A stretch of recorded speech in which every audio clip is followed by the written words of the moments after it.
Bien, buenas tardes, bienvenidos. Vamos a dar inicio a la sesión del día de hoy, en donde ya previamente agotamos las cuestiones del ombudsman, pero referente también al ombudsman empezamos a abordar un poco de lo que es el concepto de garantías constitucionales y lo que es específicamente la garantía individual. Aquí hay que hacer una precisión muy contundente. Si entendemos que el artículo primero de la Constitución Política nos habla sobre esos derechos humanos que nos privilegia la Constitución misma, no debemos confundirlo con la garantía individual ni mucho menos la garantía constitucional, porque los derechos humanos son prerrogativas. Recordemos que son prerrogativas, recordemos que son privilegios con los que vamos a nacer todos los ciudadanos en México y desde luego son tutelados por el derecho mismo, pero también por la garantía constitucional.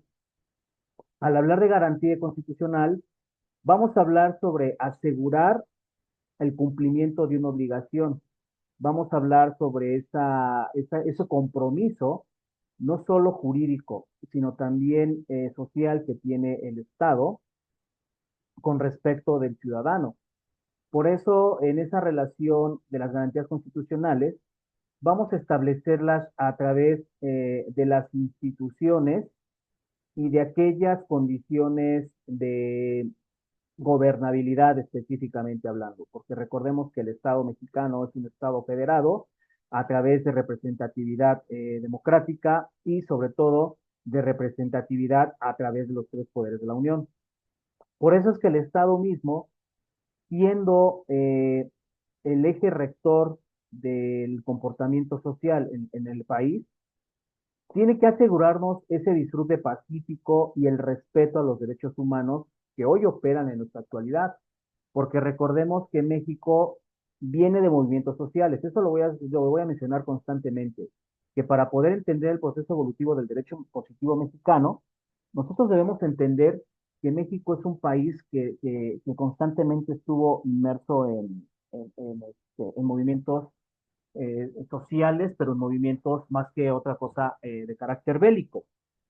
Que también por otro lado podemos poseer este uso y disfrute pacífico al respeto, pero porque ahora estamos en un país garante, en un país que tiene que apegarse a las normas y a los cánones, no solo del derecho interno, sino también del derecho internacional.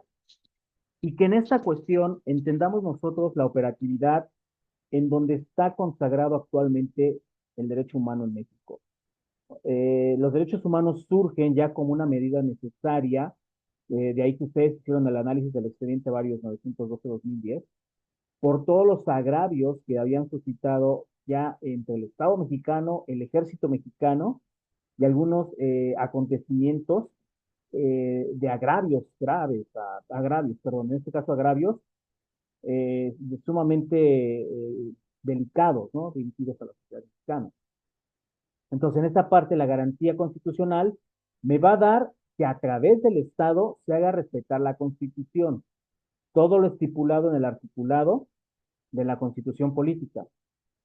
Pero la garantía individual es esa subjetividad que tiene para reconocer esos derechos primigenios del artículo primero, más los que se desprenden de la Constitución, y desde luego la garantía constitucional para que se aplique de una manera individual a cada uno de los ciudadanos que operamos en. ¿De acuerdo? Entonces, en esa inteligencia, las garantías van a surgir como límites de actuación a las autoridades de la administración pública. Van a surgir para defender violaciones graves que se atenten contra el derecho intrínseco que nosotros tenemos en el papel de gobernados, en el papel de ciudadanos. ¿De acuerdo? Pero que también constituyan mecanismos de defensa constitucional cuando se haya presumido que el Estado mexicano está violando derechos humanos. ¿Sí? En el video explicativo les hago ahí una serie de láminas en donde el concepto de garantía proviene, por un lado, del latín garante, que significa efecto de afianzar algo estipulado, afianzarlo, arraigarlo, hacerlo valer, y que por otro lado se asegura la protección contra riesgos o estados de necesidad que pudiera suscitarse en varias condiciones o en varios supuestos sociales y jurídicos. Pero que por otra parte, dentro de las acepciones de garantía, vamos a afianzar, vamos a asegurar y vamos a proteger toda esa serie de condiciones jurídicas que el Estado mexicano está tutelando a través de las leyes, a través de las normas, pero que también van hechas a través del cumplimiento de los ciudadanos con respecto de su Estado, pero también con respecto de sus conciudadanos. Porque recordemos la clase de lo que es la horizontalidad y verticalidad de los derechos humanos.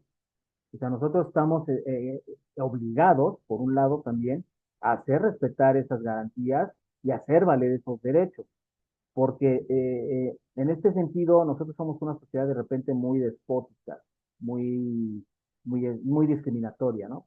Entonces, en esta parte, nosotros debemos entender que parte del gobierno es afianzar, asegurar y proteger, pero nosotros obedecer y acatar ciertas disposiciones intrínsecas. Por eso se van a definir a las garantías individuales como esos derechos públicos subjetivos que la Constitución política reconoce a los habitantes de la República Mexicana, pero que a través de los titulares del Poder Ejecutivo, el Poder Legislativo y el Poder Judicial, se establezca el sistema de control constitucional para el respeto y la garantía de esos derechos. ¿De acuerdo? Ahora, la palabra garantía también proviene del vocablo francés garant, y entre sus acepciones tiene el surtir efectos de afianzar lo que ya está estipulado, o sea, afianzar lo que ya está escrito en la Constitución política, que por otra parte se asegure y se proteja de la misma manera contra algún riesgo y alguna necesidad. ¿Sí?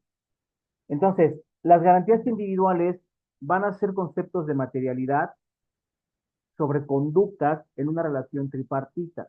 Esta relación tiene una naturaleza jurídica entre la Constitución política, los organismos de la Administración Pública Federal y los ciudadanos. Es decir, una sociedad entre el Estado, el gobierno y las autoridades propias del Estado, pero sin dejar de lado también al gobernado. Entonces, dentro de un marco normativo, establecerá el orden jurídico para regular la vida colectiva de los individuos en la sociedad mexicana.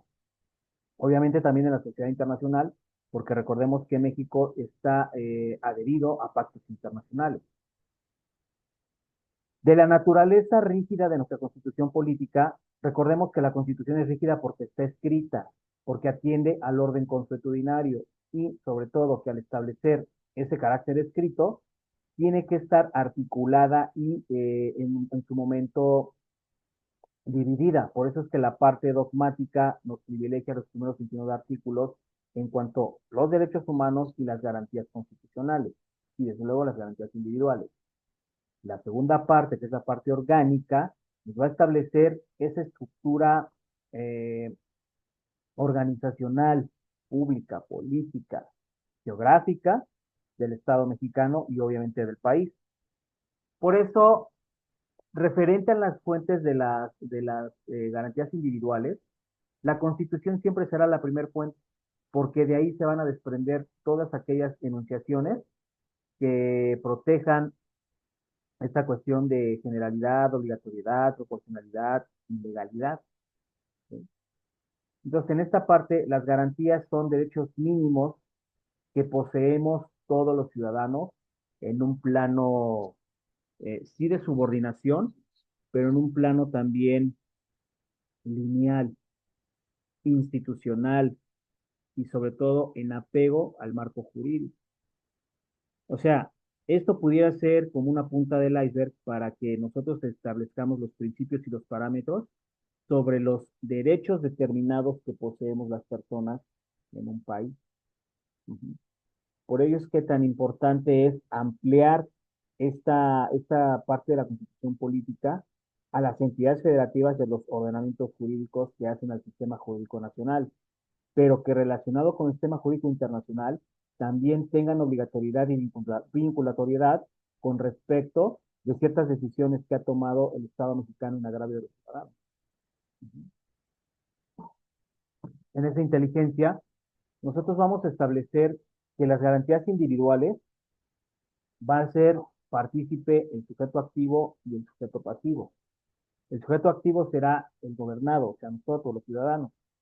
El sujeto pasivo será el Estado, quien a través de sus órganos de autoridad ejecuta los estatutos jurídicos y nos privilegia, en primera línea, derechos humanos.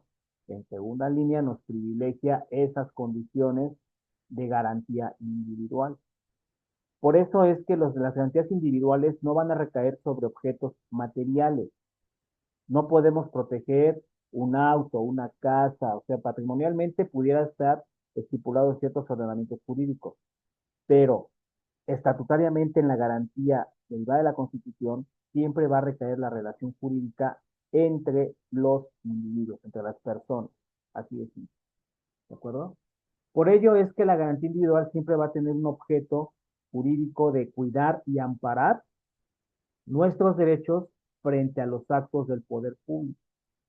O sea, el Estado es cierto que es una autoridad y en la línea de jerarquía pues está por encima del gobernado, pero no puede estar por encima ni de las instituciones, no puede estar por encima de ¿cómo les diré?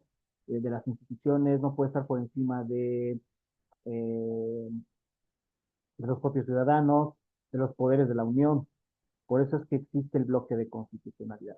Permítame un segundito, por favor.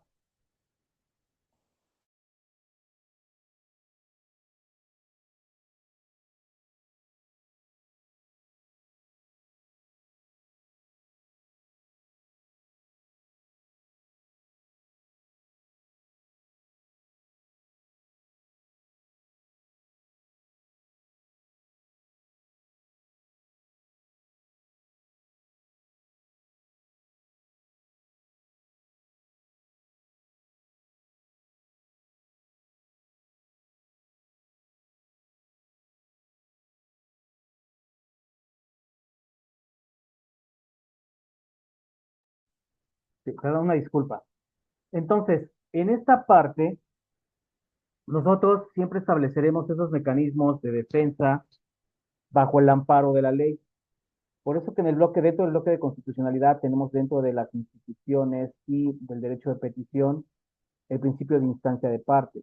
En algún momento dado, el gobierno, las autoridades al servicio del gobierno, no me garantizan un estatuto jurídico, pudiera recurrir a tribunales, pero en el ámbito de las jerarquías, los tribunales también pudieran ser omisos o pudieran ser no protectores de esas garantías.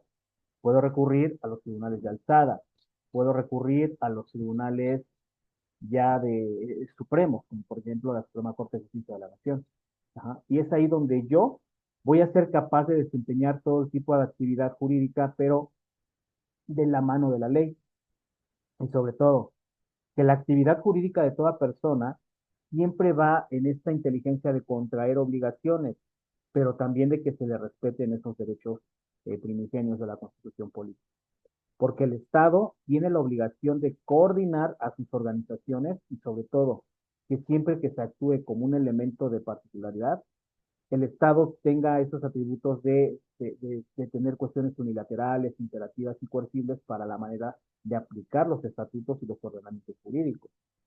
Ahora, recordemos que las relaciones tienen que estar coordinadas y sobre todo dirigidas al particular para que se tutelen sus derechos fundamentales.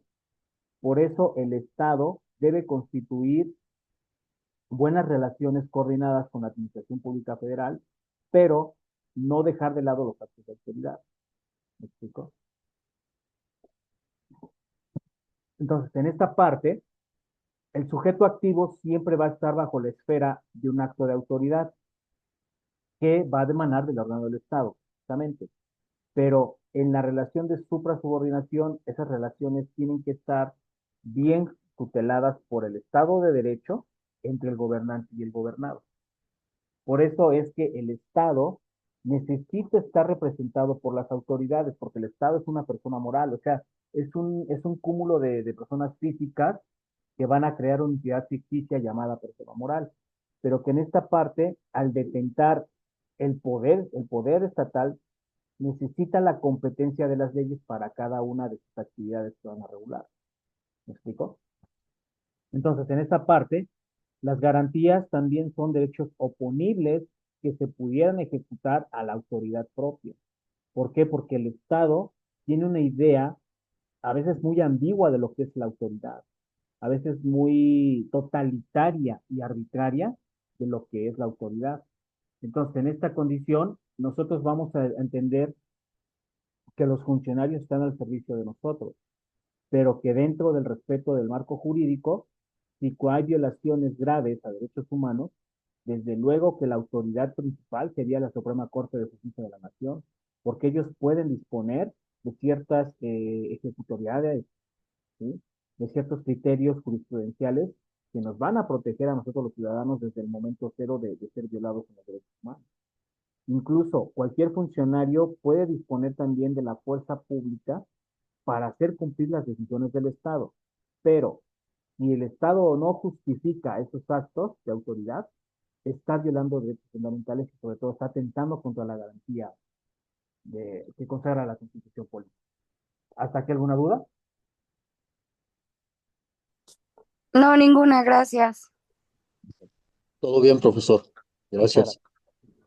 Entonces, de acuerdo con los criterios del maestro Burgoa, nos habla que las garantías individuales van a tender a una relación jurídica de suprasubordinación entre nosotros los gobernados y el Estado mexicano, pero que de acuerdo a estos derechos públicos subjetivos, la relación siempre tiene que estar en favor de nosotros los ciudadanos. O sea, nosotros al ser también sujetos de derecho, a la par nos convertimos en el objeto jurídico de la garantía individual.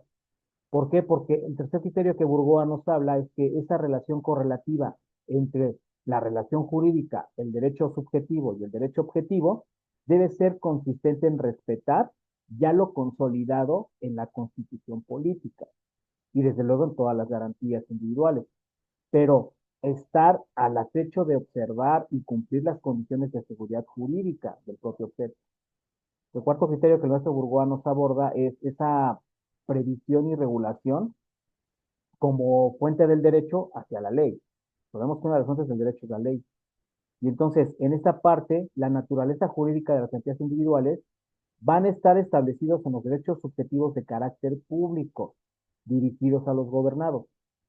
Pero también hay que considerar que esos derechos públicos puedan surtir efectos para qué, para limitar al poder público, sobre todo cuando se esté afectando la esfera individual de las personas.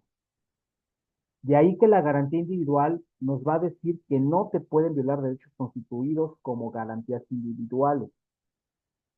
Entonces, en esta parte, el orden público tampoco puede ser violado, ni mucho menos desarticulado de las garantías individuales. O sea, nosotros estamos en una línea paralela entre el Estado mexicano, pero también entre los particulares, y que desde luego nosotros seamos atentos a esos reclamos oportunos a través de los mecanismos de constitucionalidad, como es el juicio de amparo. ¿Sí? Un caso así muy simple sería un caso de desaparición forzada de personas, ¿no? Que ya desde el momento en que tú presentas la denuncia y el Ministerio Público no te la quiere recibir, pues tengas la obligación o la necesidad o el amparo de recurrir al juicio constitucional, ¿sí? Que en este caso el juicio de amparo indirecto te va a privilegiar esa garantía constitucional de acceso a la justicia. Bien. Por eso es que la clasificación de las garantías individuales atiende siempre a un orden colectivo, a un orden general, más no a un orden específico, ya que las constituciones, y en este caso la de nosotros, están esas garantías individuales contenidas en los primeros 29 artículos de la primera parte dogmática. Uh-huh. Y que por otro lado, de la mano con la parte orgánica, se dispongan ese grupo de clasificación para que nosotros representemos las siguientes garantías. Garantías de seguridad jurídica, garantías de igualdad, garantías de libertad, garantías sociales y garantías de propiedad. ¿De acuerdo? Entonces, recordemos que del concepto de garantías son derechos públicos subjetivos, es decir, derechos del orden general, pero que están dirigidos a los ciudadanos, a los gobernados, que nos otorga este serie de derechos públicos subjetivos la Constitución Política y que el Estado mexicano debe reconocer y hacer respetar a través de sus órganos de gobierno. ¿De acuerdo? Ahora, la primera garantía será la garantía de igualdad. ¿Por qué? Porque tiene el privilegio de otorgar a todos los individuos en el Estado mexicano, nacionales o extranjeros, los mismos derechos. Por eso el artículo primero constitucional nos habla de que todas las garantías y los derechos humanos que están en la Constitución política son para todos, por igualdad de circunstancias. ¿Sí? Desde luego que la parte complementaria de las garantías de igualdad las tiene contenidas el artículo segundo en su apartado B, el cuarto constitucional, el quinto constitucional en su primer párrafo, el 12, el 13 y el 31 en la fracción cuarta, porque ahí va a señalar los alcances protectores de las garantías, porque puede reconocer también derechos de igualdad ahora en las comunidades indígenas y afromexicanas, que son las últimas reformas que se hicieron, más bien adhesiones que se hicieron a la Constitución política. El reconocimiento de los pueblos afro, ¿no? Que estas comunidades habían sufrido serios agravios a su condición de piel y a su condición de etnia. Entonces, en esta parte, el cuarto constitucional nos habla de una igualdad del varón frente a la mujer, ¿no? O y viceversa, de la mujer frente al varón, dadas las condiciones de conductas machistas que todavía llegan a imperar en la sociedad mexicana. Pero que en esta parte la mujer sea quien elija el número de hijos que pusiera, que quisiera tener en este caso, ¿no? Que no debes atentar contra su cuerpo ni contra su libre decisión de querer procrear o en su defecto de querer no procrear. ¿Me explico? Ahora, nos habla también en el artículo quinto constitucional sobre ese libre ejercicio de cualquier profesión, el comercio o la industria de todas las personas. Pero ese libre ejercicio de la profesión, del comercio o la industria tiene que estar adherido al Estado de Derecho, tiene que estar dentro del marco jurídico. ¿Por qué? Porque en esta parte la profesión tiene que ser lícita. Si yo de repente me dedicara a vender artículos de dudosa procedencia o la llamada piratería, pues obviamente eso ni es comercio ni es lícito, eso es un delito. Por eso, todas las personas que estén estipuladas en cualquier ejercicio libre de la profesión, sus actos no deben ser contrarios a la ley. También nos prohíbe el artículo, segundo, lo que es la omisión de títulos de nobleza, la prohibición de leyes o tribunales especiales y la equidad del pago de los impuestos. Entonces aquí, de esta equidad del pago de los impuestos, se va a desprender el artículo 31 en su fracción cuarta, ¿no? Sobre lo que es la rectoría de los impuestos. O sea, esos principios en materia fiscal de generalidad, ¿por qué? Porque todas las personas estamos obligadas a contribuir al gasto público, porque de ahí nace lo que es el derecho financiero, la actividad económica del Estado mexicano. ¿Por qué? Porque el principio de obligatoriedad me dice que todos los ciudadanos mexicanos estamos obligados a contribuir a ese gasto público. La vinculación del gasto público con el Estado mexicano va a tener como finalidad el origen de una ley de ingresos y subsecuentemente un presupuesto de egresos de la Federación para poder operar al país con finanzas líquidas, con finanzas sanas y sobre todo que cubran las necesidades básicas del ciudadano. Que de acuerdo al principio de proporcionalidad y equidad, los impuestos deben de ser equitativos, acorde a lo que tú ganas, acorde a lo que tú estás receptando cada quincena o cada mes o cada año en este caso, ¿no? Porque recordemos que el ejercicio fiscal corre de un año y la declaración es anual. Desde luego el principio de legalidad, porque toda ley tributaria va a desprenderse así de la constitución política, pero tiene su propia normatividad, lo que es el Código Fiscal de la Federación, la miscelánea fiscal o, en su defecto, la resolución miscelánea fiscal. ¿Sí, jóvenes? Ah, esta cámara. Entonces, en esta parte, la siguiente garantía va a ser la garantía de libertad, derivada de esa autodeterminación de las personas sobre que el Estado se debe respetar ciertas condiciones como ser humano, pero que tú también en una línea horizontal respetes esas autodeterminaciones de tus conciudadanos. Estas garantías de libertad las vamos a encontrar en los artículos primero en su párrafo segundo, el segundo en el apartado A, el tercero y cuarto constitucional en su segundo párrafo, el quinto, sexto, séptimo, noveno, décimo, onceavo, decimoquinto, vigésimo cuarto y vigésimo octavo, que aluden individualmente a una serie de categorías, ¿no? Porque, por ejemplo, el segundo párrafo del artículo primero constitucional nos habla sobre esa prohibición de la esclavitud. Ajá. El segundo artículo, lo que yo acabo de mencionar, ¿no? Nos dice esa procreación, la libertad de procreación de las mujeres, ese respeto por el cuerpo de la mujer, ¿me explico? Que en este caso también el tercero constitucional nos habla sobre la libertad de educación. La libertad de educación parte de que la educación en México es obligatoria hasta los niveles básicos, no así ya hasta el nivel superior, porque el nivel superior tú tienes la libertad de elegir la profesión que te guste y ejercerla en un futuro próximo. Pero finalmente la educación en México tiene que ser laica, gratuita y sobre todo con calidad humana. De repente también tenemos esta libertad al trabajo, ¿no? Estos derechos del artículo quinto constitucional relacionados, concatenados con el artículo 123, apartados A y B, para el sector privado y el sector público. La libertad de imprenta, en donde yo tenga esa libertad de poder escribir ideas, de poder manifestarlas, de poder publicarlas sin censura. ¿Sí? Recordemos que en México han sucedido grandes agravios a periodistas que han sido asesinados por las cuestiones de libertad de imprenta, ¿no? Relacionadas a la libertad de expresión y pensamiento. Por otro lado, la libertad de asociación, ¿no? O sea, nos dice la Constitución Política que yo puedo reunirme de acuerdo a cualquier afinidad de partido político, movimiento estudiantil, movimiento obrero, movimiento de trabajo, cualquier otro movimiento que implique la asociación de dos o más personas, pero siempre con este carácter lícito. Porque si yo me reúno con dos o tres personas para cometer delitos, pues obviamente eso ya se considera conforme al catálogo de delitos de materia penal, asociación delictuosa o pandillerismo. ¿Me explico? Entonces, en esta parte también me da esa posesión en el artículo décimo de tener armas de fuego, instrumentos balísticos, ¿no?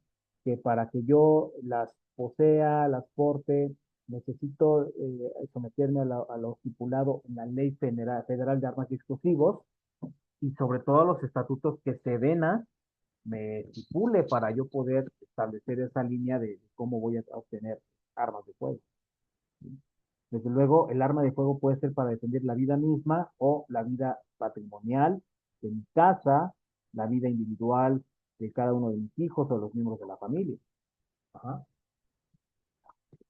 Obviamente la libertad al libre tránsito.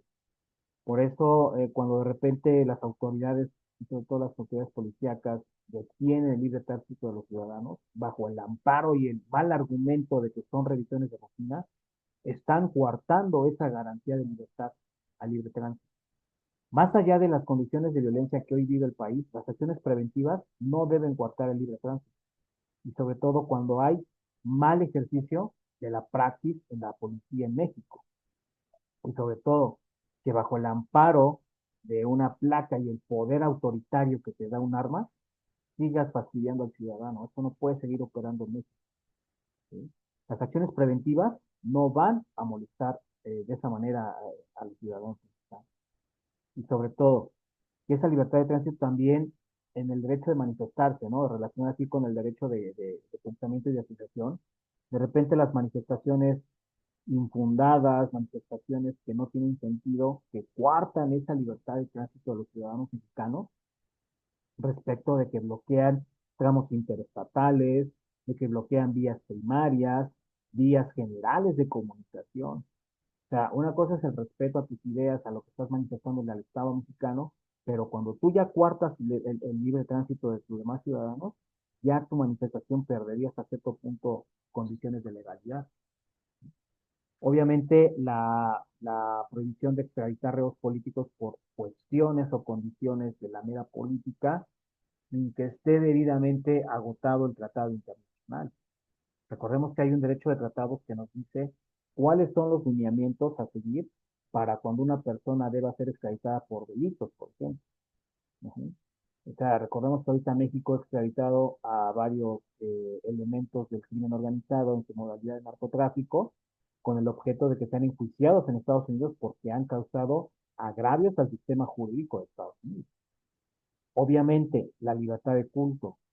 Hasta antes de la Constitución de 1857, las demás constituciones estipulaban ciertos derechos que lo vimos en la historia perdón, de los derechos humanos, pero específicamente en México todavía estipulaban a libertad, más bien estipulaban a la religión católica con una sola religión que se tenía que profesar. Hoy día yo soy libre de profesar o no profesar una religión. Si yo no quiero creer en los católicos, no creer en esa religión. A lo mejor soy pentecostés, a lo mejor soy evangelista, a lo mejor soy mormón, soy cristiano, o de plano no creo en ninguna deidad. O bien arraigo bien mi catolicismo y yo derivaré y lo quiero heredar como una cultura hacia mi familia, ¿no? Pero nunca de la mano de la coerción. La concurrencia al libre mercado, porque obviamente esta garantía de libertad me habla sobre cómo voy a estipular la competencia sana, evitar los monopolios, por ejemplo. Ya en el video explicativo les hago mención de un personaje ahí de la vida pública, que es dueño de tiendas y televisoras y demás. ¿Hasta aquí dudas? No, profe, ninguna. Muchas gracias. Bien, Todo bien, profesor, gracias. muchas gracias. Siguiente garantía es la de seguridad jurídica y se va a referir a esos procedimientos del poder público que pudieran afectar a los gobernados.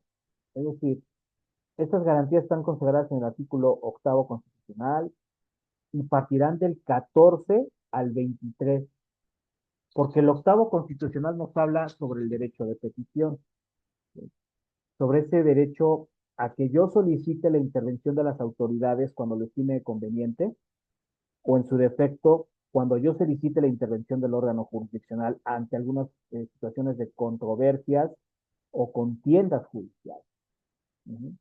El artículo 14 nos habla sobre todo de esta condición de no retroactividad de la ley, sino más bien que la ley tiene que ser ultraactiva y en beneficio siempre del ciudadano mexicano. Nos habla el 16 sobre ese acto de privación de derechos, que solamente sea mediante juicio, ¿sí? Por eso que vemos muy dado en redes, ¿no? Todo eso de las redes. Cuando el ciudadano no sabe argumentar qué es el amparo de respetar, no ser molestado en mi persona, ni posiciones, documentos, bienes, etcétera, pues hay que saber interpretarlo y sobre todo argumentarlo. Porque tú no tienes derecho, autoridad, sea cual sea, a solicitarme documentos si no es por mandamiento judicial.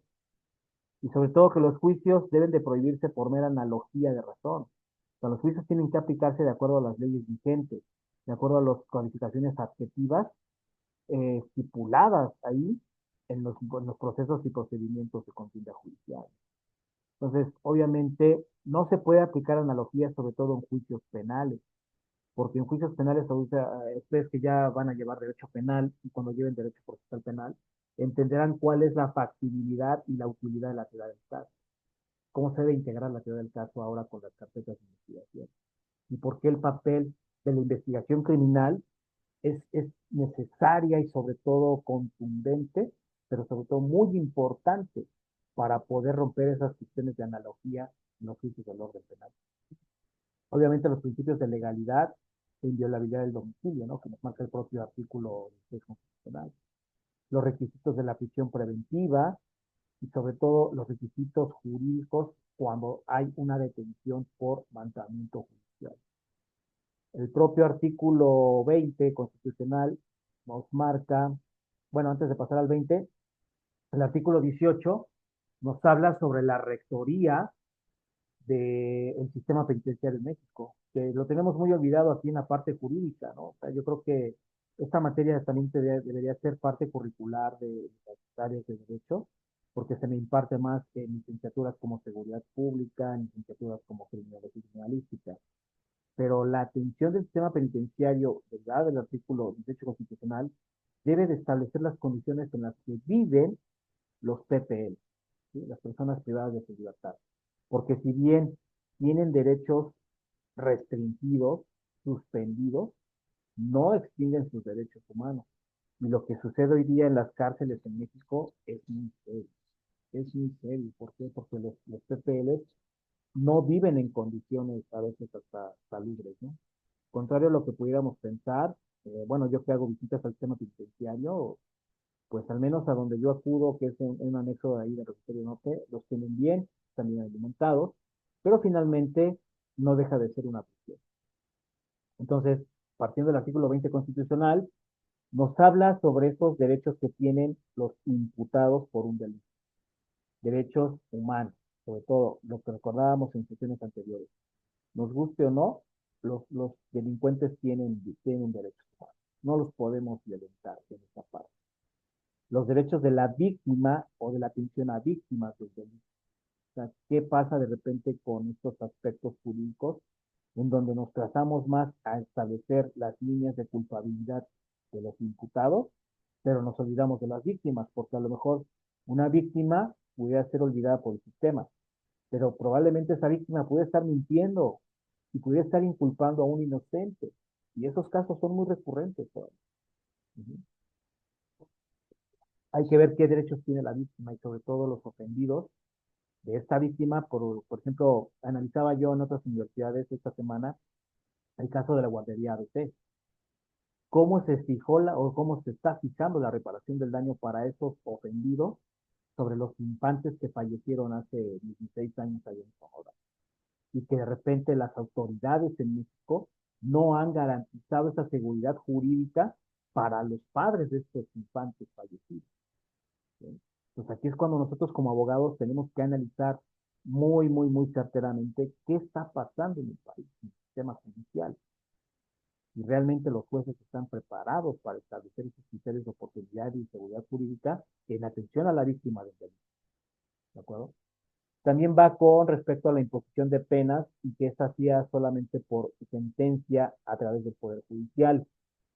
Nos habla el artículo 21 constitucional sobre la garantía jurídica de la persecución, investigación y conclusión de los delitos, empezando por el Ministerio Público y estableciendo esta tríada investigadora apoyándose de la Policía de Investigación y de los servicios periciales para poder encuadrar adecuadamente un tipo penal y poder encontrar la responsabilidad penal del imputado y que éste sea procesado ante lo que son la modalidad del proceso penal acusatorio y adversario.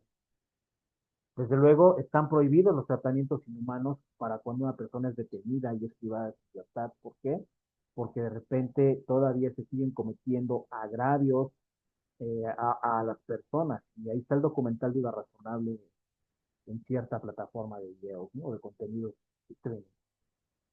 Les sugiero que la vean. Ahí está ese documental de Duda Razonable. Entonces, en esa parte también nos habla esa garantía de seguridad pública que nadie puede ser juzgado dos veces por el mismo delito. Si tú ya saliste absuelto por tecnicismos, porque de verdad no estaban las condiciones propicias para que a ti te enjuiciaran y sobre todo te sentenciaran por ese delito, ya no pueden fincarte más responsabilidad. ¿Vale? Desde luego, vamos a ver estas garantías ahora sociales. México, en cuanto a su constitución política y sobre todo la última reforma que tuvo el año pasado, que fue el Poder Judicial, pues siempre establecerá estas prerrogativas de los derechos y grupos humanos en la conjunción de los criterios sobre justicia y bienestar colectivo. Por eso México es un país revolucionario porque su constitución es la primera a nivel mundial que adiciona los derechos sociales y los derechos agrarios, es decir, el reconocimiento de los derechos laborales y el reconocimiento sobre derechos de los campesinos a la tenencia de la tierra. ¿De acuerdo? Entonces, en esta parte, las garantías sociales las vamos a encontrar en los artículos tercero constitucional, porque nos habla de la educación en México, el cuarto constitucional, que nos habla específicamente de los DES, que ya también nos había mencionado anteriormente, ¿no? esos derechos económicos, sociales y culturales, de los que hoy privilegia la forma en que tú vas a vivir en tu país. No basta nada más con tener un techo y cuatro paredes. Basta con que tengamos agua potable, con que tengamos servicios de salud de calidad, con que tengamos vías de comunicación adecuadas para los tramos interestatales que conectan con la capital del país o que conecten con las capitales de los estados conurbados en esta República Mexicana, ¿no? Desde luego, el artículo... Profe, perdón que lo Sí, dígame, interrumpa. dígame. ¿De ese dijo que era el artículo tercero? El de la educación. Ah, ok, El perfecto. artículo tercero nos habla sobre esos derechos de una educación laica, gratuita y sobre todo de calidad. ¿Por qué laica? Porque el Estado, al separar a la Iglesia, ya no tiene injerencia sobre la educación de los infantes, ¿no? Específicamente de los infantes en el nivel básico. Y hoy día, que dice el modelo educativo nacional, que tú tienes que otorgar servicios educativos apegados a planes y programas de estudio, lo que nosotros llamamos currícula académica, y que se tiene que ejecutar a través del nivel de competencias educativas, pero que tienes que respetar los derechos de los infantes, es decir, a no exhibirlos en los grupos, a no maltratarlos, a no dejarlos, a no humillarlos. Entonces, en esta línea, el artículo tercero constitucional nos habla de una educación amparada en la Ley General de Salud, perdón, de Educación, bueno, y también de salud por las cuestiones de salud mental, pero esta Ley General de Educación va a regir tanto al sector público como al sector privado, porque recordemos que en México también se pueden acceder a sistemas de educación privada, como el que nosotros estamos en este momento ofreciendo para ustedes en VC de Catepec, ¿verdad? Entonces, en esta parte, nosotros estableceremos dentro de los DESCA esta relación también del medio ambiente, o sea, cómo estamos en atención a la contaminación, en atención a la cultura mexicana, qué tanto se ha respetado la cultura mexicana actualmente, ¿no? Y sobre todo que había agotado yo en otros cursos, que los DESCA van a establecer estas cuestiones de denominación de origen sobre productos hechos artesanalmente. O sea, no puede ser posible que ahora los chinos o algunas textileras en Francia o en otras entidades de Europa se estén adjudicando derechos de origen respecto de telares mexicanos, específicamente la fabricación de huipiles, la fabricación de algunas ropas prehispánicas, etcétera, etcétera, ¿no? Entonces, en esta línea, nosotros tenemos que establecer también una buena economía, que mi economía sea vasta, sea suficiente para cubrir las primarias necesidades de mi familia, ¿de acuerdo? Pero que también me dé un poquito más allá de las necesidades básicas, ¿no? Que yo pueda pasearlos, vacacionarlos, llevar un modo más cómodo de vivir referente de los grupos de marginación o referente de los grupos de segregación social en México, ¿no? Y no hay que irnos más lejos. En la Ciudad de México hay muchos grupos de marginación. En el Estado de México hay mucha pobreza extrema que no se está atendiendo de acuerdo a los DESCA, ¿sí? Y los DESCA no nada más tienen arraigo constitucional, también tienen arraigo convencional porque están reconocidos en la Convención Interamericana de... Desde luego que el artículo 21 nos hable sobre la manera en que cómo está llevando a cabo el Ministerio Público las actuaciones de tutela de delitos, ¿no? O sea, sobre esos bienes jurídicos tutelados del catálogo de delitos. Respecto del 27 constitucional, nos habla sobre la prohibición de los ejidos y el reconocimiento, perdón, la prohibición de los monopolios, ahí corrijo, y sobre todo la consolidación de los ejidos. O sea, cómo los ejidos hoy día necesitan ser nuevamente reconocidos y volteados a ver por el Estado mexicano, porque el campesino cada vez pierde más, el campesino cada vez remata la cosecha, el campesino cada vez no tiene esas garantías de que sus cosechas vayan pagadas. Y obviamente el 123 constitucional, que de la mano con el 27 y el tercero son los tres artículos específicamente que posicionan a nuestra constitución como una de las mejores a nivel mundial, post-revolución mexicana, nos hablan sobre estas condiciones de cómo vamos a establecer mejores posicionamientos sociales de los ciudadanos mexicanos, ¿sí?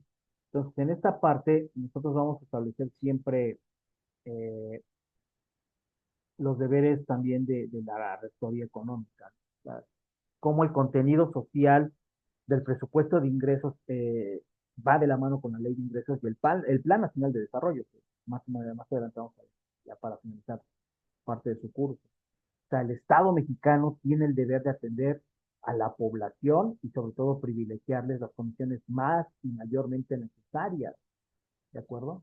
Entonces, estas garantías en materia económica están relacionadas con la rectoría económica del Estado y la obligación de crear sistemas de planeación para el desarrollo nacional del país. Reunidas en los artículos 25, 26 y 28, responderán a la prohibición de monopolios, a una buena explotación de artículos o servicios, materia de derechos de explotación, ¿sí? Las facultades exclusivas que tiene el Estado mexicano para captar los ingresos de la federación y proyectarlos a través de un presupuesto nacional. Sobre todo, la prohibición de liberar y exentar a las familias, bueno, sí, a las familias, a los ciudadanos y a las empresas principalmente del pago de impuestos, ¿no? Habíamos tenido con anterioridad en el Poder Judicial y sobre todo en algunos poderes de la Unión esos privilegios y esas benevolencias con respecto de algunos empresarios, ¿no? Que no pagan impuestos, algunos empresarios que al contrario se les condonan impuestos injustificadamente, ¿no? Entonces, en esta parte, esto se vuelve un problema para el país porque no habría las condiciones necesarias para establecer esas necesidades básicas, el buen acceso a los programas sociales, el buen acceso a los programas públicos, ¿de acuerdo? Entonces, dentro de esta inteligencia, también el artículo 26 y 28 prohíben el acaparamiento de productos, sobre todo de la canasta básica. Cuando hay escasez de productos, eso tiene tintes serios, porque no debería de ocurrir. Sobre todo, nosotros venimos de una pandemia mundial y el país sigue en recesión. Entonces, sería muy desleal que se acapararan alimentos con el objeto de encarecerlos, en este caso, ¿sí? Obviamente, también puede haber suspensión de garantías. ¿Por qué? Porque el artículo 29 de la Constitución Política señala que en relación al Poder Ejecutivo y Legislativo tendrán que establecer bajo qué parámetros está establecimiento de la suspensión de garantías. Y hay dos criterios muy importantes, ¿no? En casos de invasión y que se atente contra la soberanía nacional del país, o la perturbación grave de la paz pública, es decir, que hubiese estallamiento de guerrillas al interior del país, como sucedió en la Revolución Mexicana, por ejemplo, y que hoy día sí operan todavía los grupos subversivos y algunos grupos de guerrilla, sobre todo en los estados del sur del país, pero que hasta cierto punto están tolerados y controlados por el Estado mexicano. O sea, no hay como una manera de establecer ahorita esa suspensión de garantía. Ahora, otras condiciones también que pudieran, lo abordamos creo que en la clase durante la clase del Ombudsman, que se susciten grave peligro a la salud pública, ¿no? O sea, que la sociedad se ve en un grave peligro de salud pública.